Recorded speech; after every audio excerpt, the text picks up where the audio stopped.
We begin hour number 2 here on this Thursday. Thanks for tuning us in. This is Three Man Front on Jocks. Molly, Conrad, I'm Pat. Landrum will be back with us tomorrow. Landrum is calling the high school basketball state championships down at Legacy Arena over the next couple of days in the weekend. So he is out of pocket today, but he'll be back with us for a limited time tomorrow. And then, of course, you can see him on APT television as he's doing the games. We will talk a little Alabama football with Rodney Orr coming up momentarily. A couple of the headlines at this 11 o'clock hour. UAB, big win last night against Charlotte, 80-74.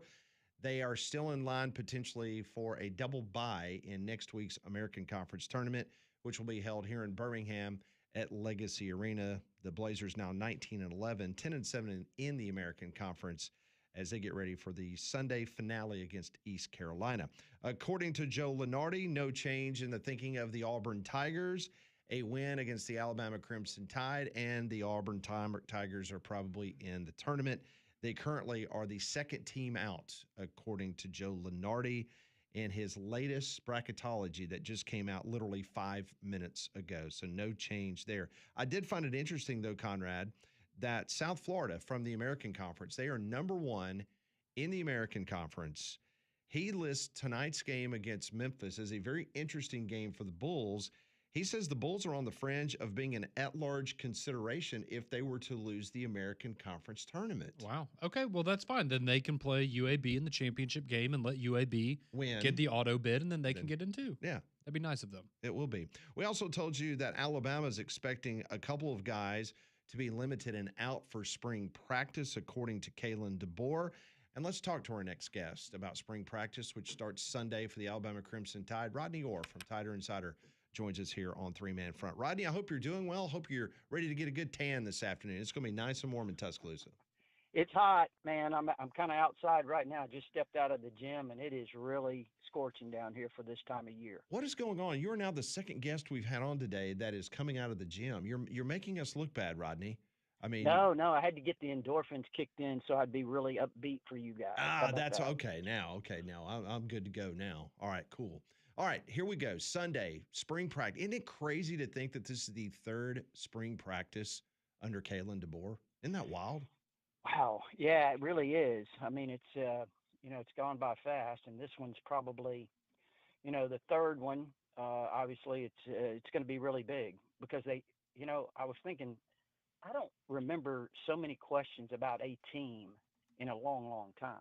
And this one has a lot of questions because you have so much turnover.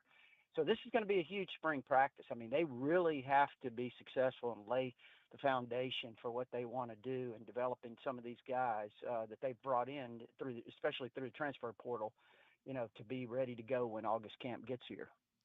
So I wanted to ask you, because we heard yesterday, or I guess earlier this morning actually, about some players that might be a little dinged up going into spring ball for Alabama. They mentioned London Simmons, but the one that stuck out to me a little bit was William Sanders there on the offensive line. What does that maybe do to the rotation, some of these guys coming in? Because you have so many new faces. I believe he was going to try to compete for a spot at guard. Does that affect maybe a Nick Brooks or a Strayhorn or some of these guys that, maybe they could have played tackle, maybe Strayhorn could have played center as well, and it kind of forces them into that guard role, at least for the spring? How will that William Sanders injury maybe mess with that a little bit? Certainly he was a guy, one of the two that came back with some reps. I mean, obviously Michael Carroll, right tackle, had several reps, close to 500, I think, last year. And then, William Sanders had, I think, around 200 at left guard, a guy that certainly, like you said, was going to be counted on to be, and still will be, perhaps, a guy that would challenge for that left guard spot. But the thing about it is, in spring, you just work so many combinations to kind of find where the guys fit best. And you have so many different guys. You mentioned Nick Brooks. You mentioned Caden Strayhorn. You know what? You might even see Ty Haywood move inside to guard. That would not surprise me. Again, he's a tackle. He's probably going to compete there at left tackle, Haywood, with Jackson Lloyd and Javen James, the transfer from Mississippi State. But it would not surprise me to see him get some reps on the inside because, again, it is an experimental period, I think, during spring. And So we'll see that. And I think they should be fine, with the group that they have. And you mentioned Nick Brooks. I'm really high on him and his potential. The transfer from Texas, a really big physical guy, has a lot of potential there, I think, on the interior. All right, let's talk about the secondary because not that there's a lot of concern, but Bray Hubbard and Xavier Brown, they're going to begin spring in a limited capacity, according to people I talked to down in Tuscaloosa. What are you hearing on that front? Is there any concern? And just talk about the secondary, what to expect maybe this spring. Well, the good thing about those two guys, just really experienced. I mean, even if you just limited them drastically for spring or almost completely, it really isn't going to hurt those guys. In fact, probably help you in terms of the development of some of your younger players. I mean, they have some outstanding players coming in. They have Chuck McDonald's guy, as a freshman last year that I think has a great shot to be that third corner. It just gives these guys a lot more opportunity. In fact, we did the high steppers last night that we had update. We included McDonald as one of the guys to watch his development over the course of spring at the corner spot, and also Ivan Taylor at safety. Uh, he's another guy that was a freshman last year. But by the end of the year, there was a lot of buzz that hey, this guy is got a chance to be really special. And he played in the Indiana game quite a bit. But those two guys will get a tremendous amount of work, and you've got several others there that can compete in the secondary and get a lot of valuable reps, that will help them in the future. So let's go to the defensive line now for a minute, Rodney, because I mentioned it. London Simmons, he's dinged up, so he won't be available when they get things going here in spring. We already know, Jan Pierre, he's coming back. He's going to be a big presence, but they've got a lot of guys they brought in through the portal. And I go back to your dandy dozen that you had teased with us last week, and you have a lot of those guys listed there. Terrence Green from Oregon, Devin Tompkins from USC. You even got Des Yu, the edge rusher there from South Carolina. What's kind of your expectation for those guys? Because, they're guys that have experience, and I think a lot of people are expecting them to contribute at a high level this upcoming fall. I think you're 100% on target. I mean, I think when you look at Terrence Green, there's a lot of buzz about him and the difference that he can make on the interior. Of course, you've got Jeremiah Beeman coming back as well, who that would be really big. Missed almost all of last year. Of course, he was injured right after the Florida State game. And then Kedrick Bingley Jones, the transfer from Mississippi State. He's like Green in terms of you're bringing in some bulk. You're talking about two guys at 330, 320 in that range. And so that's really going to be interesting to see them this spring. And you mentioned Devin Tompkins. He was at USC, obviously, last year, transferring in. And they played him on the interior there because of really out of necessity. I think they had some injuries and they were kind of short there in the interior, and he was out of position. I think here you'll see him on the outside, as a defensive end type. And I think talking to the people at USC, they think he can really be good in that position. So he's another one. You mentioned Des Yu. I think he's got tremendous talent. I mean, he just played behind some really extremely talented guys there at South Carolina. So he's another guy on the edge that I'd really, kind of keep an eye on. And, you've got some guys that are holdovers from last year that are still developing. Steve M, as we call him, Steve Bolo. He's a guy that, played high school ball in Canada.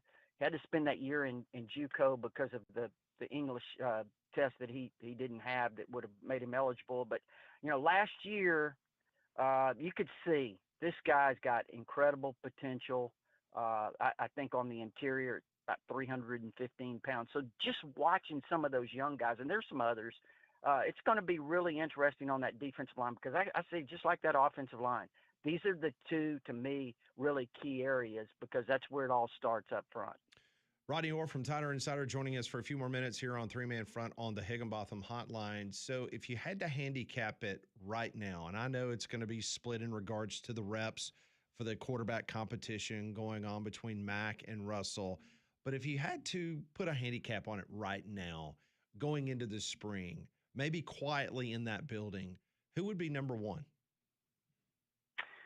Well, it's a really good question because Austin Mack's been in this system now for 4 years, and I think when they line up on whenever they open the drills, that Austin Mack will be the take the first rep. Okay. But now, when we're talking about moving forward, I'm leaning Keelan Russell eventually.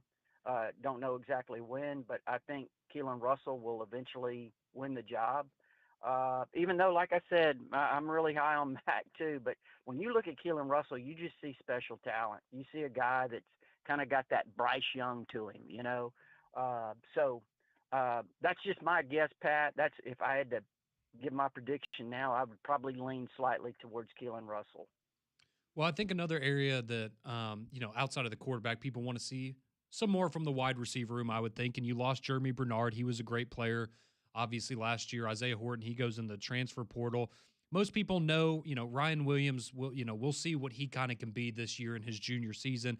Latsir Brooks showed a lot last year. But can you tell us a little bit? I know you brought in Noah Rogers from NC State, but some of these other guys like a Rico Scott, a Derek Meadows, these younger guys that have kind of had some time in the program now. What's the expectation for those guys in the wide receiver room this year? Yeah, and I like Derek Meadows a lot. I mean, he brings a lot of height, and I think he's got, really good speed. So he was injured, of course, in that Missouri game, but I like Derek Meadows because of his size and speed. Rico Scott's a really tough physical guy that's tremendous speed as well. And he hit the portal and was in there a day or two and jumped back and stayed here, and that was really good, big for this room. But yeah, I like him, and I guess really one of the probably 2 or 3, 4 freshmen that are here that people are very excited about. Then what that they in terms of just wanting to see what they can do is obviously Sedarian Morgan from Benjamin Russell. Yeah. I mean, he brings great size, speed, playmaking ability, the ability to go up over defenders and make plays. So just how quickly can Sedarian Morgan position himself in this rotation, I think is something to watch as well. But and again, you talk about the other guys. Ryan Williams, obviously, he's got to get that consistency back.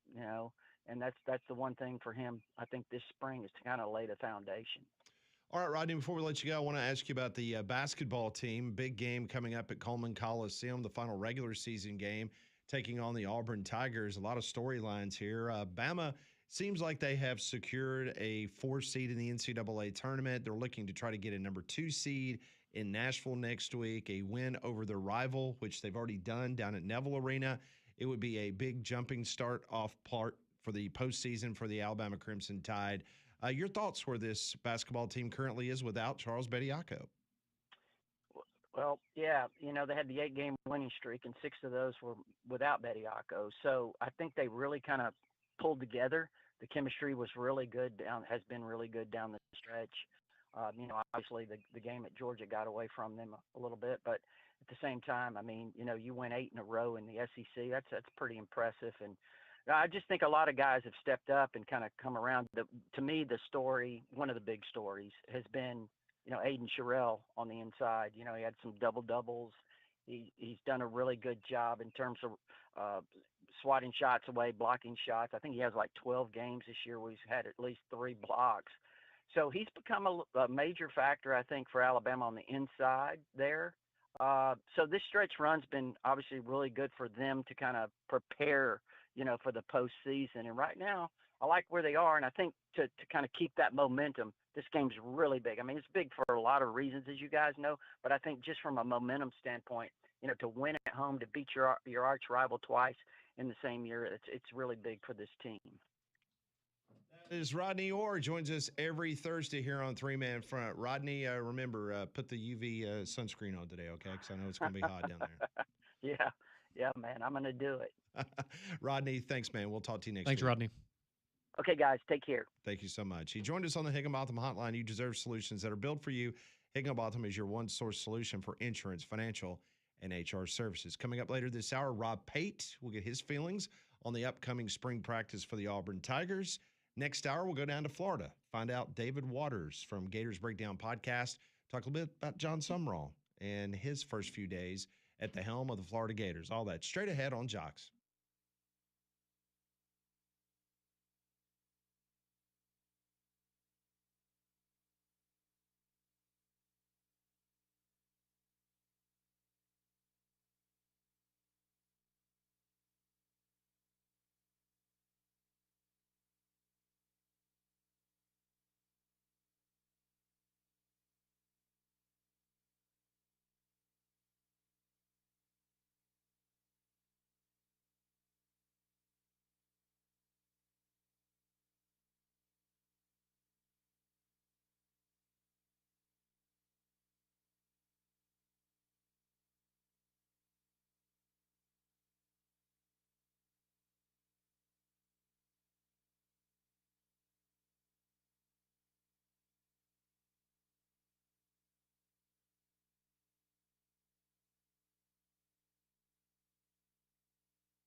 Great conversation with Rodney Orr from Tider Insider. You can always go back and download the 3-Man Front podcast. Great interview with Rodney. A little preview of what's coming up. It's odd. Sunday, start of spring practice. Normally it's on a Monday, or maybe it's like towards the end of a week, but Sunday.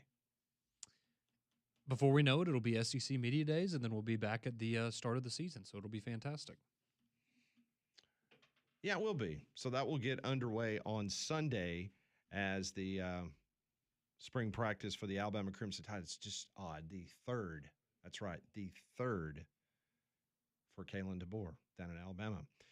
Just recently, Eastern Birmingham, they got hit hard last week with pounding rain, heavy wind, golf ball size hail, the kind of weather that can do some real damage to your roof. That's why you need to call Abide Roofing today, 205-577-7338 for a free roof inspection.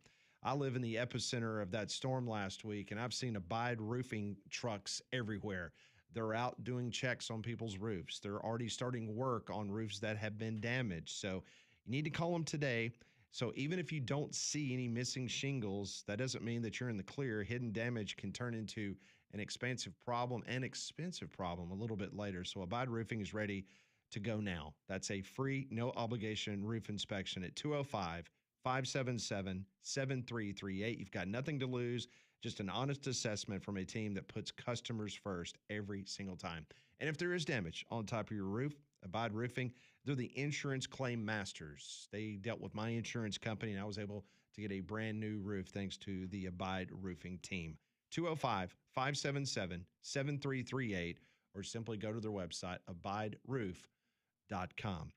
I saw this yesterday afternoon. So you got the Bay Hill Invitational going on, and JT Thomas, of course, Justin Thomas, Alabama graduate. Were you in school when he was there? No, I was not. No. Okay. We did not overlap. I did not know if you played any rounds of golf with JT. No, me and JT, unfortunately, have never met. Maybe one day. Never met? Maybe Okay. one day. So he was meeting with the media yesterday down at the Bay Hill, which obviously Arnold Palmer made famous. And there was an interesting individual in the back of the room. I think you'll recognize his voice. Charles Barkley had a question for Justin Thomas. Yes, Mr. Thomas, welcome back. Thank you, Chuck. We're glad to have you back. My question is, first of all, he lied. You don't know how to read. You went to Alabama. But my question is, when Alabama was getting rolled by Indiana, where exactly were you at? I was at home. Yeah, I was at home, probably just looking at my phone, waiting for some kind of sarcastic text from you, or all of a sudden, all of these huge Indiana football fans that were friends of mine that I had no idea about. So yeah, I was. I should have reached out to you how you deal with big losses like that. I mean, you've gone through that more than I have, so I should have just asked you. That was well played. Thank you. Thank you. Oh, nice Fantastic. Nice back and forth between Chuck and JT. See, that's a great thing about Chuck, too. Like, he'll laugh at them and be like, well, yeah, you're right. Like, I can't argue against that. And no, he's very, very humble as far as Auburn fans go and being able to have fun and poke some fun at things there. Yeah, and speaking of Auburn and Auburn basketball, a very interesting interview yesterday, Conrad, and I'll let you set this one up in regards to Bruce Pearl continuing to discuss his son and Auburn basketball. Yeah, so we've talked about this because, I mean, Bruce Pearl's been in the headlines a few times here lately, mainly for taking shots in the direction of Miami, Ohio, and their basketball team, and we've talked about it this week, right? We all know what he's doing. He's standing up for not only Auburn, who he collects a paycheck from, but also his son, obviously, who's the head coach of the Auburn basketball program. Well, Bruce Pearl did an interview yesterday with Dan Dockich. He does a show for Outkick called Don't At Me. And so this is Bruce Pearl. You're going to hear him. This is him talking about Auburn being on the bubble of the NCAA tournament. And I guess the elephant in the room, or the quiet part that we all deep down knew was the reality, he finally said it out loud yesterday. Right now, Auburn is on the bubble. They are either going to play their way in or play their way out. Okay, that's going to be determined. Had they beaten Ole Miss last Saturday, they beat LSU last night, it may have been enough. Looks to me like they got to win one more to get in. That's objectively how I feel. Am I rooting for my son to make the NCAA tournament? Of course I am. You know, did I help my son get the job? Nepotism? Of course I did. You know, people want to accuse me of something saying, yeah, I love the United States of America. I love my ancestral Jewish homeland. I'm not going to deny who I am and who I've always been. Very honest. And it's like I said this morning. First off, we all knew that was the reality of it, right? This isn't like breaking news that he admitted this. It's just the fact that I actually applaud him for coming out and just putting his hand up and saying, yeah, that's exactly what happened. I want him to be in the tournament. I helped him get the job because, and I mean, you and Landrum talked about it the other day. If you were in Bruce Pearl's position, you would do the same thing for your sons. I hope my dad would do the same thing for me. And I hope one day I'm fortunate enough to have a son of my own, and I would do the same thing for them. I appreciate the honesty. You don't have to like it, but Yeah, it's real. It's the reality of the situation. No doubt. Blake Topmeyer, who is a columnist for USA Today Sports, he wrote this morning, just indulge me for a moment so you can get the point of what he is trying to make. He said Pearl's son, Stephen, coaches Auburn in part because Pearl helped him get the job. That fact he admits. Pearl kept Auburn in limbo leading up to the season. Would he coach? Would he run for political office? Would he retire? He chose retirement, but not until 6 weeks before the season tipped off. His timing helped ensure Auburn would promote his son from associate head coach to head chair, while the elder Pearl shifted into the ambassador role and a special assistant to the athletic director, John Cohen. Pearl, though, insists he's not acting from a place of bias where he polishes Auburn. That's objectively how I feel, he told Outkick in that interview that you just heard. Pearl, what I'm about to read, this is Blake Topmeyer. This is what he wrote. Pearl, an experienced liar, might think that's the case, but the truth is we cannot possibly know how he would objectively feel about the situation. Let us reiterate. Pearl coached Auburn for many years. He remains on Auburn's payroll. His son coaches Auburn. Does this sound like someone who could be objective? What football program or I guess athletic department does Blake Topmeyer have a history covering? Is it not Tennessee, from what I understand? Possibly. I don't know I don't have his resume in front of me. I've known Blake for a while, but I don't remember him exactly being the Tennessee beat writer. Okay, well, I just remember him covering things that were going on with Tennessee in the past. And again, not to say discredit anything he said, it's just, you know, if you're coming at it from maybe an angle of that program or something with an affiliation there, that could upset you. But I don't know. I guess I look at the whole thing with Bruce Pearl and Stephen Pearl. And okay, let's say Bruce Pearl had stepped away after the Final Four run. Do you think Stephen Pearl would still be the head coach at Auburn right now? Or do you think that they would have gone out and done the whole interview process and made a different hire? No, I think, listen, we heard for years that this was in the making.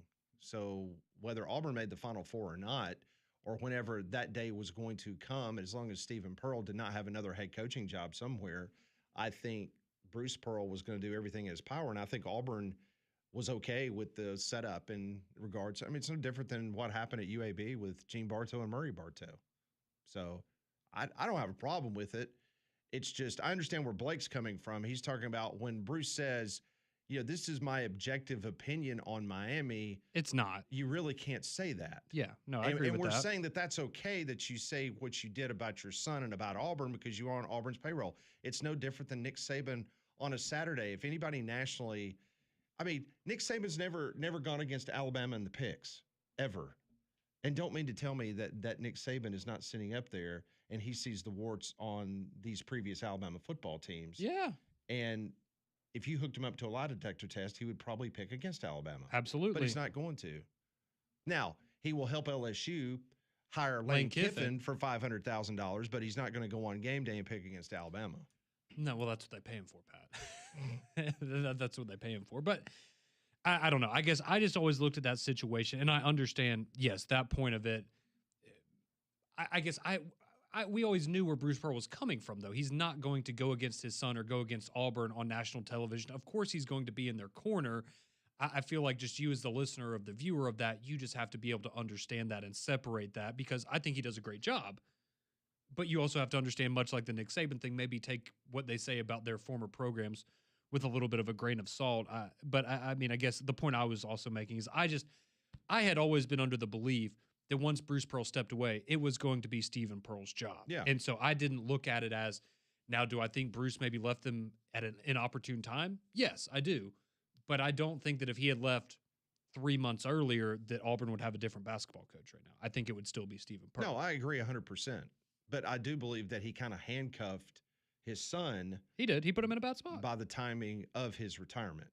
And I think that's another point that Blake was making in his column this morning at USA Today Sports. We'd love to hear from you. Text line is open, 205-834-9450. If you'd like to get some text in about basketball, spring practice opening up for Alabama, your expectations, or you want to get your name on the list for the pool party at Conrad's house, which is coming up very, very soon. We'd love to hear from you. That's next on Three Man Front.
Well, along with it being March Madness, it is also mock draft season, especially after the NFL Combine wrapped up last week in Indianapolis. A lot of folks after the Combine, they are out there giving their thoughts on what the NFL draft is going to look like in Pittsburgh, Pennsylvania, coming up in a couple of months.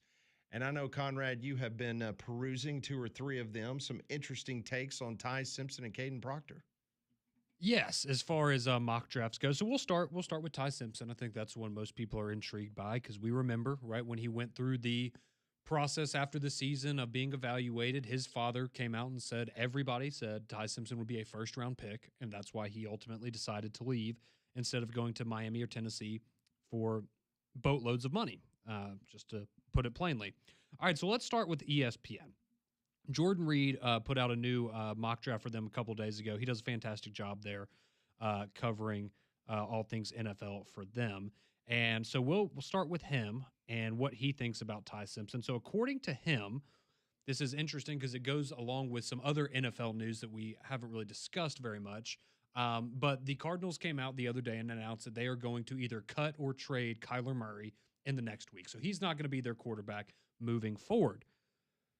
Interesting that along the same times that news came out, Jordan Reed's mock draft, he has the Arizona Cardinals not taking him with their first pick, but trading back into the back half of the first round with the Houston Texans at number 28 overall, and they would be selecting Ty Simpson as their according quarterback. to him, that means that Simpson would not be taken before 28. Correct. He would be at number 28 for the Arizona Cardinals in a mock trade that he came up with this himself.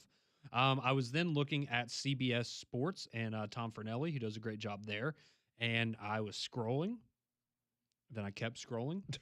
Uh-oh. Then I scrolled a little bit longer. And this is first round. You're scrolling. This is first round, and I'm still scrolling right now to reenact it, and there is no Ty Simpson. In the first round? In the first round. There is one quarterback selected in the first round of the draft. Well, that was my next question, and we all know that Mendoza is probably going to be number 1. Was there another quarterback that slid in? But according to Fornelli and CBS, that would be a no. Nope. After pick number 1, you will not see another quarterback go until, I'm assuming he would have Ty's a round 2 guy, but it's only a 1-round mock draft. So interesting. So we have back half of the first round. 28 to the Cardinals. Not a first-round pick. Right. Then I found this one. This was a post-NFL Combine. So after they had kind of gotten to talk to people around the NFL, what they saw at the Combine, who stood out to them, Sports Illustrated, they then put out a mock draft yesterday. You don't have to scroll as far on this one, Pat. Oh, okay. In this mock draft, they have the Los Angeles Rams selecting Ty Simpson in the first round with the 13th overall pick as the heir apparent to one Matthew Stafford. Interesting. I've heard that rumor out there amongst some NFL folks that the Rams would be a nice landing spot for him. Yes, and I've said before, I think of any landing spot that he could have, that would be the best one for him. You have a guy that just won the MVP at quarterback. You're going to an organization that expects to win and compete for a Super Bowl this next year. And Matthew Stafford's probably got 1 or 2 good years left in him. And then at that point, it would be easy to hand over the keys to Ty Simpson after he got to learn from Sean McVay, Matthew Stafford, and that great coaching staff there. I did think this was interesting too, because this kind of conflicts with what we had heard from Ty Simpson's dad about him, everyone saying he would be a first-round selection.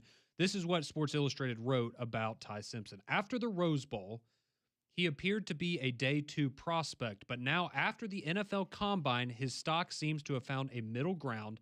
He has tremendous arm talent, intangibles, and accuracy to be a quality NFL starter, and Matthew Stafford would be a great mentor.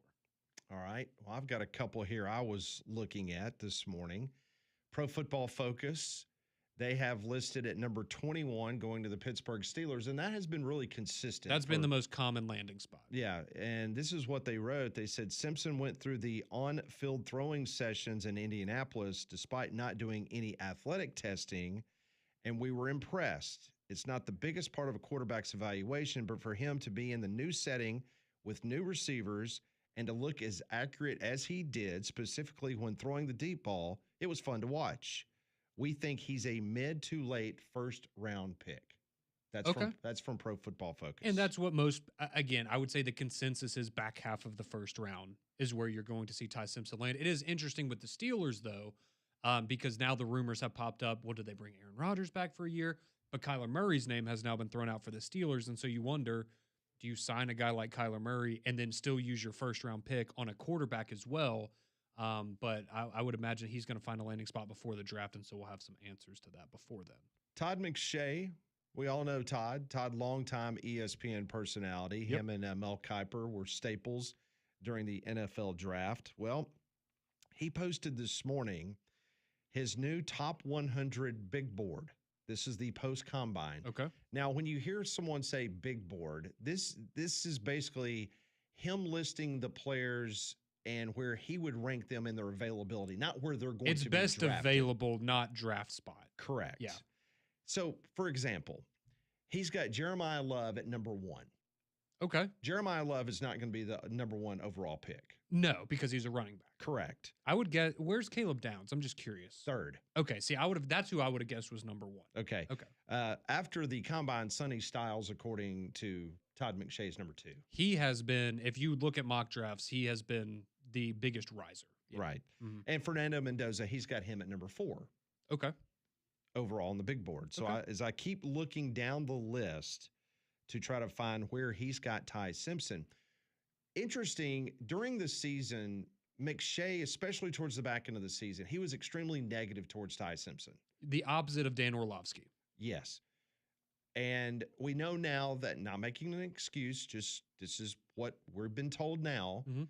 how injured he was towards the back end of the season, how much weight he had lost because of gastritis, because some of the medicine that he was taking, he could not keep his weight up to the certain level that he played for the majority of the season. As of this moment, Todd McShay's got him at number 29 on his big board. Okay. So that would, again, That's very solid. not saying that he would be a first round pick, but he is talented enough to be. He's a top 30 player according to Todd McShay Yes. on the big board for the upcoming that's good. NFL draft. Meanwhile, I know we have not spoken about this. I want you to go back to those 3 drafts or the mock drafts that you were looking at, Yeah. where Caden Proctor is, because according to Todd McShay, Caden Proctor is the 34th best player that's available for this upcoming draft. And Pro Football Focus has Caden Proctor going after Ty Simpson at number 23, going to the Philadelphia Eagles. Okay. So for ESPN and Jordan Reed, he had Caden Proctor going 22nd to the Chargers. Okay. Let's see. Sports Illustrated, they have him going 24th overall to the Cleveland Browns. And then CBS, here you go, Molly, 17th overall to the Detroit Lions. Caden Proctor. Him and Penei Sewell. Well, that would be something. I would take that. Wow. And everybody, it's just, again, I think we all know this, especially if you're an Alabama fan, you've watched him for a long time. It's just funny when you read the analysis of him and everybody he's kind of a big boomer bust guy, Yeah. which is essentially what he was for the last 3 years at Alabama. But consensus, first round pick. It's interesting because you mentioned that. This is what Pro Football Focus said about Caden Proctor. It said Proctor showed up at the combine at 352 pounds. A boon for his stock. If he is going to stick at tackle, I would keep having him drop weight closer to 340, but the Eagles could use him as an immediate starter at guard and then potentially kick him to the offensive tackle when Lane Johnson retires. That is exactly what CBS has written about the Lions. He would start at guard and then move out to tackle spot later in his career. Okay. So some interesting mock draft. You just heard that in regards to Ty Simpson and Caden Proctor being first-round guys. And I'm looking quickly before we end this segment. Rob Pate's going to join us here in a couple minutes. I'm looking to see where Pro Football Focus had Keldrick Falk. So I can tell you for ESPN, he's 15th overall to the Bucks. Okay. CBS has him 19th overall to the Carolina Panthers. And I just saw his name. And Sports Illustrated had him 20th overall to the Cowboys. Okay. So back half of the first round, middle ground of the first round for him. Okay. Pro Football Focus does not have him listed as a first-rounder, which is surprising. Do you have the me. big board by chance still in front of you? From McShay? Yeah, I didn't Yes, know I what he do. might be on. I would think he would be higher than Ty Simpson and Proctor on that. Yeah, I'm scrolling, trying to find him. A lot of people love him. He's got him at 18. 18. Yeah. He's, if you had to bet on one guy to be a surefire first round pick out of the state, it's Keldrick Falk. Yeah, I'm just double checking this about Pro Football Focus before we wrap this up to make sure that I did not overlook him in their mock draft, because he is someone that I have not heard any NFL draft expert say anything negative about. And that's Keldrick Falk of Auburn. And I do not see them, according to Pro Football Interesting. Focus, listed him as one of the first-round picks in the upcoming NFL draft. Interesting. That really surprises me. That is very surprising. And I'll add this in before we move on. The only one, these are all first round mock drafts. The only one I saw that was multiple rounds was ESPN, and the only player they had going in the second round from Alabama or Auburn was Jeremy Bernard. He was projected to go 42nd overall to New Orleans. All right. Rob Pate, former Auburn DB, Dr. Rob Pate. He'll join us next on Three Man Front.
It is 11:48 on this gorgeous Thursday. Thanks for tuning us in. This is Three Man Front on Jocks. You can always take us along wherever you go.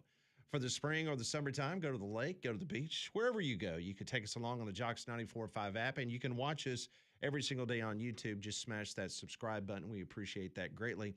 Joining us now on the Higginbotham Hotline, Rob Pate, former Auburn DB, doctor down in Auburn, Alabama, also Entrepreneur of the Year down in Lee County for Sweet Frog. He joins us now. I gave you that award, by the way. So Yeah, I know. I need a Alexander Shannara type billboard all across the state for that. You need a couple hundred of those to compete, Rob. yeah, big time. All right, Rob, let's get your thoughts. Auburn on the bubble, yes, no? They're going to get in the tournament? What kind of work they need to do this weekend for them to be able to get to the big dance? Oh man, I mean, I think obviously they are the quintessential bubble team. I mean, it is right there. I mean, obviously, big opportunity to go in and get a quad one road win at Alabama, which is a daunting thing for Auburn just because of the guard play that Alabama has and our inability to guard the 3-point line. So, you know, it's hard to predict a victory there, but you know, and this team just hasn't been one that every time they talk about coming out and playing, you know, with some fire and emotion, that they just haven't gotten a quick start. So if they lose that game, it's hard for me to see them getting in. You know, unless they won a couple in the tournament, but it's just so hard to predict because so many times you think that a team that makes a run in the tournament is going to put themselves over the top, and it seems like that a lot of the times the selection committee has already decided, and the tournament plays such a small role. But we'll see. I think Auburn could be a little bit different because their metrics are so good. It's just the win losses that are not there, and if they could change that in the tournament, and I think that they probably would get a pretty good seed in the tournament as far as, you know, a run of teams that they can compete with. I know that they're going to be one of the first teams to play, but they'll have opportunities to maybe stack some wins that hopefully can get them into the tournament.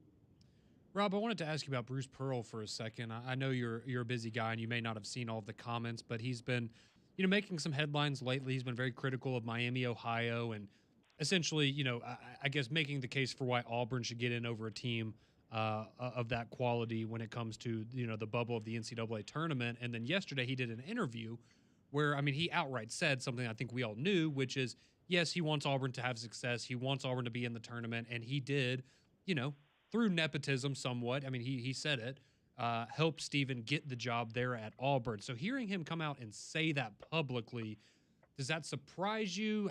What are your feelings on him kind of just coming out right and putting his hand up and saying, yeah, that's exactly what happened? Well, I mean, it was obvious that that's what happened. I don't think he had to say it for everybody to know it. And, you know, the position that Auburn was placed in, you know, right with literally no time to go out and do a coaching search. He knew exactly what he was doing. And, you know, is it the honest thing to do, or is it the most ethical thing to do? Probably not. Would most of us make the same decision with our kid being your top assistant all this time? I don't know. You know, we all would have to answer that ourselves. But you know, that's what we said last week. That I don't think Stephen was done any favors with inheriting this team. You know, having to have 0 starters and 1 player back after a Final Four run. But I also think that Stephen was given something that you know, he probably needed some more head coaching experience under his belt before he tried to make this run, because Auburn people are going to look at it and say that, you know, if you're a glass half empty guy, that this was given to you, you didn't deserve it. And, you know, the lack of wins and the lack of production is proof of that. But had he had a chance to have gone someplace else and proven himself, then I think people would have welcomed him with open arms. So, and I still don't think that it's a fair place to make a judgment on Stephen right now. I mean, you can make judgments on Bruce and what he chose to do, but for Stephen, you know, I think he was put in a tough position as well. He's got a group of guys that did not commit here to play under him. So I know that he puts this roster together, and he's he's a very good recruiter, and he had a huge say in the guys that are there. But when it gets to, hey, we're not as successful as we thought, we didn't come together as well as we thought we would, then guys start looking for excuses of, hey, I didn't commit to play here for you. You're not the guy that was supposed to be here. And so it's just not a fair way to assess him at this point. So, just your personal opinion quickly, Rob. Let's say Bruce Pearl had stepped away from the program after the Final Four run. You had a full off season with whoever the new head coach would be. Do you still think that Stephen Pearl ultimately would have gotten the job, or do you think he only got the job because of the timing in which Bruce Pearl stepped away? There's no doubt he got the job because of the timing. I can't answer whether or not he'd have gotten it or not. I think he would have been a serious candidate, but I do think that Auburn had a chance to go out with the momentum of the Final Four and do a national search and see who was available and see who you could get at that point. So, I would say that it's probably 75% likely that he would not have gotten the job, but I'm also not the athletic director, so I can't say that with any sort of certainty. In our remaining moments, I'm just curious. This is a Landrum type question. Any kind of new flavors to expect this spring on this Sweet Frog menu? Yes, man, we're about to have an animal cracker cookie flavor. Oh, wow, that sounds that amazing. sounds really good. Yeah, that's going to be great. And we also have peach dole whip that is going to come out here in a few days. So Butterfinger may make a return, but man, so many options. We're gonna have to so many toppings options. Hey, we're gonna have to come down and do that remote down there. Would love to have you, man. Y'all should come by. We will definitely house you for the day. That would be fantastic. Rob, you and your family have a great weekend. Should be a beautiful weekend down on the plains. We'll talk to you next week. Okay, guys. Thank you. War Eagle. Thank you, Rob. That is Dr. Rob Pate. Coming up next, we'll go to Gainesville, Florida. Find out what's new with the Florida Gators Spring Ball 2026.